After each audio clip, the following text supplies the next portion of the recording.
Alors Emmanuel Domnac, j'ai 34 ans. Dans la vie de tous les jours, je suis juriste en entreprise, ancien avocat et je suis marié, j'ai une petite fille et sinon, j'ai survécu aux attentats du 13 novembre. J'étais au Bataclan ce jour-là. Mon histoire, en fait, à la base, c'est un truc banal, en fait. J'avais vu Eagles of Death Metal 6 mois avant, alors je crois que c'était au Trianon. Et j'avais adoré le concert et j'avais dit à des potes, franchement, s'ils reviennent, il faut absolument que vous veniez, on ira devant, sachant qu'eux aussi étaient un peu fans du groupe. Donc on y va, on se retrouve, comme d'hab, on va boire des bières avant, on bouffe un truc, on discute. Et le concert commence, franchement génial, exactement ce que je voulais, on s'éclate, on se prend pas la tête, ça bouge bien, mais c'est bienveillant. Et puis, à un moment, mon pote me dit... viens, on va au bar, on va reprendre un verre. Je dis non, je l'aime bien cette chanson. En vrai, j'ai réécouté la chanson depuis, elle est pourrie, mais c'est un autre sujet. Je sais pas, quelques secondes après, j'entends comme des claques derrière. Mais au départ, je prête pas attention. Pour moi, je me dis, ils ont dû faire un truc à la con.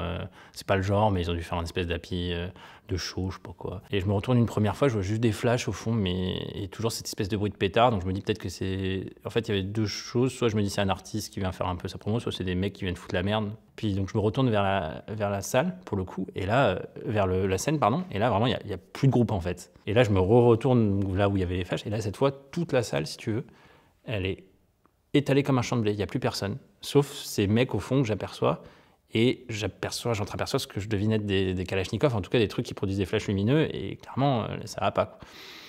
Et là, en fait, en rampant, je vois du sang partout sur ma gauche, mais vraiment partout. Et d'ailleurs, je me mets dans le sang que je vois. Et j'entends, ça parle de Syrie, ça parle de Hollande, ça parle de bombardement, je comprends rien, mais je les entends se marrer. Voilà, j'entends ces mecs-là se marrer. Et là, je sais pas pourquoi, je me dis, la seule solution, c'est tu fais le mort. T'es bien déjà dans le sang de quelqu'un d'autre, de toute façon, donc tu fais le mort, tu bouges plus, puis t'attends que ça passe.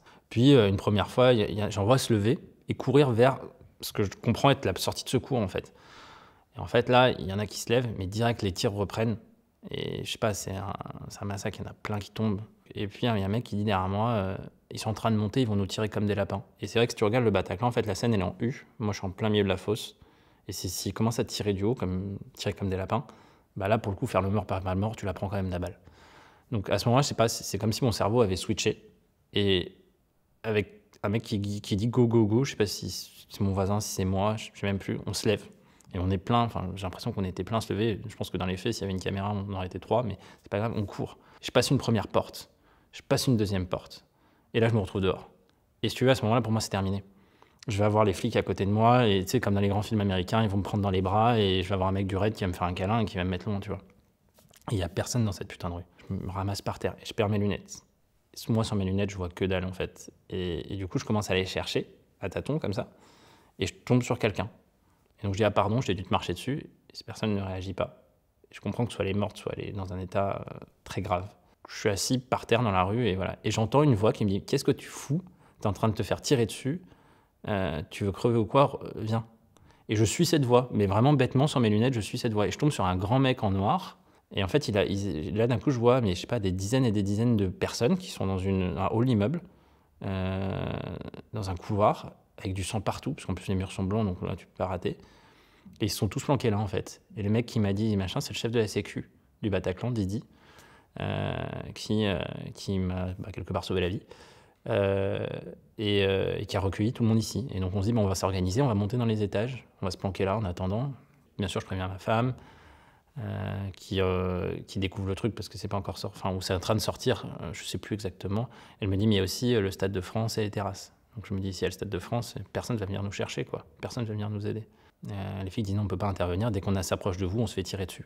Et en fait, ça continue, on entend les tirs. Et à un moment, on voit enfin des policiers et des pompiers venir. Et ils nous disent, non, mais en fait, restez là, nous, on ne peut pas vous protéger, on vient juste chercher les blessés graves. On voit que les flics, c'est le bordel. Ils sont perdus, ils ont peur de tout. Et je comprends, on est tous perdus. Et à un moment, on voit cette espèce de flic, mais ça m'avait impressionné, il était super équipé pour le coup, vraiment le casque, vraiment la cagoule et tout, et le truc BRI. Et il nous voit, il nous dit désolé, j'avais besoin de voir des vivants. Et là, je me dis, vraiment à l'intérieur, ça doit être encore pire que ce que j'imaginais.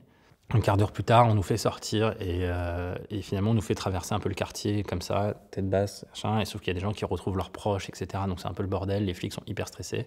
Et on m'interroge, et donc moi je raconte ce que j'ai vu, etc. Et on me dit, toi tu restes là, on va te mettre dans un bus, tu vas aller au 36 quai des Orfèvres.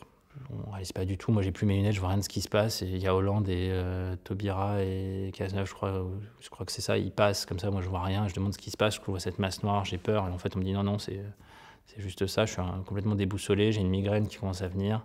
Et on prend ce bus, il y a plein de flashs. Je m'en souviens, quand on part, on passe devant une espèce de parterre de flash, parce que moi je vois rien d'autre, mais c'est des journalistes. Et on arrive au 36. Et donc au 36, on est accueillis, la police me conduit jusqu'au truc, on est interrogé une première fois. Puis on nous dit, finalement, vous avez été interrogé à la BRB, qui est de l'autre côté de l'île de la Cité. Donc on refait le schéma, tête basse avec les flics autour, l'hélicoptère, la BRB. Je retémoigne une deuxième fois, puis une troisième fois à la BRB. Et là, il est 5h30 du mat, et il me dit, c'est bon, tu peux rentrer chez toi. Et je me retrouve, je m'en souviens, toujours devant la BRB, c'est en face de Notre-Dame, et plus rien. Et là, je suis dans le noir, et j'ai avec mon t-shirt, et j'ai 10 € en poche pour aller choper un taxi, sans savoir, comme je vois plus rien, je confonds les feux rouges et les feux verts avec les taxis. Finalement, je vais dans un bar, et je leur dis de m'appeler un taxi, sauf qu'en fait, j'avais pas trop réalisé mon état, mais c'est vrai que j'ai plein de sang sur moi, je m'étais un peu débarbouillé, mais j'en avais encore plein de jeans, plein de trucs. Donc le mec, il prend peur, donc il me ferme son bar au nez. Et par hasard, je trouve un taxi. Et puis là, je rentre chez moi, et je retrouve ma copine et je lui dis, demain c'est l'anniversaire de ton père, on a prévu d'y aller, on y va, on fait comme si de rien. T'es sûr et tout, ouais, vas-y, on fait. Et je vais me coucher. En fait, je dors pas, clairement. Son père vient nous chercher en voiture. Et je sais pas, on fait 300 mètres, il y a un barrage de flics qui nous arrête. Et je prends peur et je me mets à tomber en larmes, mais vraiment j'explose pour le coup, alors que jusque-là j'avais tenu. Et là, je me dis, ça va pas aller en fait. Ça va vraiment pas aller. Je suis allé à l'Institut de victimologie, qui m'a tout de suite reçu le lundi, je crois. Il m'a dit effectivement, ça va pas aller. Donc on va vous mettre en arrêt une semaine, et puis après vous allez reprendre la vie, mais on va travailler ensemble sur comment vous reprenez la vie. Et donc finalement, je me retrouve sur ce groupe Facebook où je vois plein de gens comme moi qui sont que des victimes rescapées, et on passe que ça, on s'échange des photos, on parle que de ça, etc. Et ça m'a fait beaucoup de bien. Parce que sans me remettre à ma place, j'ai vu des gens qui avaient les mêmes difficultés que moi, mêmes difficultés administratives, pour trouver un psychologue, pour savoir s'il fallait un avocat, pour savoir si on devait être indemnisé, pas indemnisé, etc. Et qui, en même temps, avec qui je pouvais dialoguer. Et quelque part, je me suis dit, c'est ça que je veux faire. C'est que, en fait, j'ai compris. Je veux garder le 13 novembre, je veux pas l'oublier, mais je veux pas non plus centrer ma vie autour de ça. Ce sera pas ma vie. Mais par contre, je veux en faire quelque chose, je veux aider les gens. Comme ça qu'on a créé avec Georges Chaline et d'autres 13-11-15, Fraternité et Vérité. Et puis petit à petit, avec l'association, on a mené ces combats-là, mon travail, j'ai commencé à reprendre un peu vie, à me reconcentrer sur autre chose, mes potes, tout ça, ça m'a aidé. Puis au bout de 2 ans, j'ai senti que l'association, à force de parler des autres, d'entendre des histoires quand même très lourdes, d'aider les gens, j'avais besoin de me concentrer sur moi. J'ai arrêté l'associatif, et je me suis concentré sur moi, je me suis marié, j'ai eu une petite fille. De ça, maintenant, reste cette obsession de transmettre quelque chose, et pas qu'on se fasse voler notre parole, en fait. C'est ça qui est déterminant pour moi, c'est que j'ai pas envie qu'on parle en mon nom.